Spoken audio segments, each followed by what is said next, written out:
Hello friends, ओम श्री गणेशाय नमः। जय श्री कृष्ण। आप सभी का स्वागत है आपके अपने YouTube चैनल पर। फ्रेंड्स, आज हम आपको इस वीडियो में बताने जा रहे हैं कार्तिक मास महात्म्य के छठे अध्याय की कथा के बारे में, जिसको सुनने मात्र से ही होंगी आपकी सभी मनोकामनाएं शीघ्र ही पूर्ण। फ्रेंड्स, वीडियो शुरू करने से पहले आपसे रिक्वेस्ट है, अगर आप हमारे चैनल पर नए हैं और आपने अभी तक चैनल को सब्सक्राइब नहीं किया है तो प्लीज सब्सक्राइब कीजिएगा चैनल को, साथ ही प्रेस कीजिएगा बेल आइकन को, जिससे नए वीडियो से रिलेटेड नोटिफिकेशन आपको तुरंत प्राप्त हो सके। और वीडियो पसंद आने पर वीडियो को लाइक और शेयर जरूर कीजिएगा ताकि सभी भक्तों को इस वीडियो का लाभ प्राप्त हो सके। और कमेंट बॉक्स में जय श्री कृष्णा जरूर लिखिएगा। कार्तिक मास महात्म सभी प्रकार के विघ्नों का नाश करने वाले तथा सारी सृष्टि का पालन करने वाले श्री गणेश जी तथा ज्ञान के दाता देवी श्री सरस्वती जी तथा सब पुराणों के कर्ता श्री व्यास जी तथा श्री गुरुदेव जी के चरण कमलों में नमस्कार करके भगवान की श्रद्धा और भक्ति रस में डूबे हुए कार्तिक मास महात्म की कथा कहती हूँ। कार्तिक मास महात्म छठा अध्याय प्रारंभ। जिसके सुनने से सब पाप नाश हो जाएं, कार्तिक महात्म का लिखूं छठा अध्याय।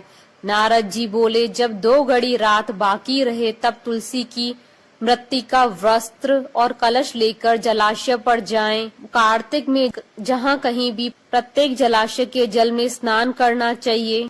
गर्म जल की अपेक्षा ठंडे जल में स्नान करने से 10 गुना पुण्य प्राप्त होता है।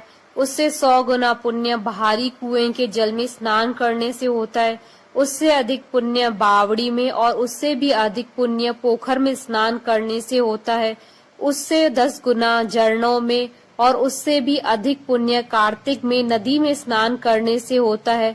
उससे भी 10 गुना पुण्य वहाँ होता है जहाँ 2 नदियों का संगम हो, और यदि कहीं 3 नदियों का संगम हो तब तो पुण्य की कोई सीमा नहीं है। स्नान से पहले भगवान का ध्यान करके स्नानार्थ का संकल्प करना चाहिए और फिर तीर्थ में उपस्थित देवताओं को क्रमशः अर्घ्य आचमन आदि देना चाहिए।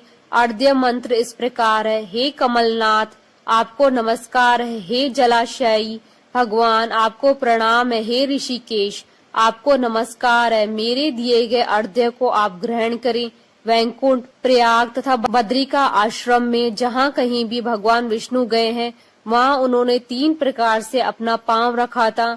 वहाँ पर भी ऋषि वेद यज्ञों सहित सभी देवता मेरी रक्षा करते रहे। हे जनार्दन, हे दामोदर, हे देवेश, आपको प्रसन्न करने हेतु मैं कार्तिक मास में विधि विधान से ब्रह्म मुहूर्त में स्नान कर रहा हूँ।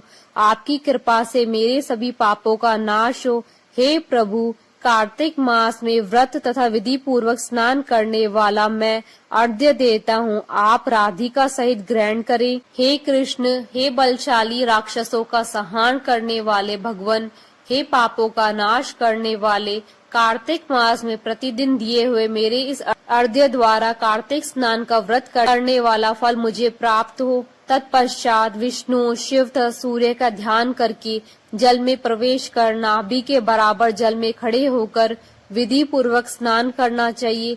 गृहस्थी को तिल और आंवलों का चूर्ण लगाकर तथा विधवा स्त्री व यति को तुलसी की जड़ की मिट्टी लगाकर स्नान करना चाहिए। सप्तमी, अमावस्या, नवमी, त्रयोदशी, द्वितीया, दशमी आदि तिथियों को आंवला तथा तिल से स्नान करना वर्जित है। स्नान करते हुए इन शब्दों का उच्चारण करना चाहिए। जिस भक्ति भाव से भगवान ने देवताओं के कार्य के लिए 3 प्रकार का रूप धारण किया था, वही पापों का नाश करने वाले भगवान विष्णु अपनी कृपा से मुझे पवित्र बनाए। जो मनुष्य भगवान विष्णु की आज्ञा से कार्तिक व्रत करता है उसकी इंद्रादि सभी देवता रक्षा करते हैं, इसलिए वह मुझको पवित्र करें। बीजों, रहस्यों व यज्ञों सहित वेदों के मंत्र, कश्यप आदि ऋषि, इंद्रादि देवता मुझे पवित्र करें। अदिति आदि सभी नारियां, यज्ञ सिद्ध सर्प और समस्त औषधियां व तीनों लोकों के पहाड़ मुझे पवित्र करें। इस प्रकार कहकर स्नान करने के बाद मनुष्य को हाथ में पवित्री धारण करके देवता, ऋषि, मनुष्यों तथा पितरों आदि का विधि पूर्वक तर्पण करना चाहिए। तर्पण करते समय तर्पण में जितने तिल रहते हैं उतने वर्ष पर्यंत व्रती के पितृगण स्वर्ग में वास करते हैं। इसके बाद व्रती को जल से निकलकर शुद्ध वस्त्र धारण करने चाहिए। सभी तीर्थों के सारे देवताओं का स्मरण करके भक्ति पूर्वक सावधान होकर चंदन, फूल और फलों के साथ भगवान विष्णु को फिर से अर्घ्य देना चाहिए। अर्घ्य के मंत्र का अर्थ इस प्रकार है। मैंने पवित्र कार्तिक मास में स्नान किया है। हे विष्णु, राधा के साथ आप मेरे दिए हुए अर्घ्य को ग्रहण करें। तत्पश्चात चंदन, फूल और तांबूल आदि से वेद पाठी ब्राह्मणों का श्रद्धा पूर्वक पूजन करें और बारंबार नमस्कार करें।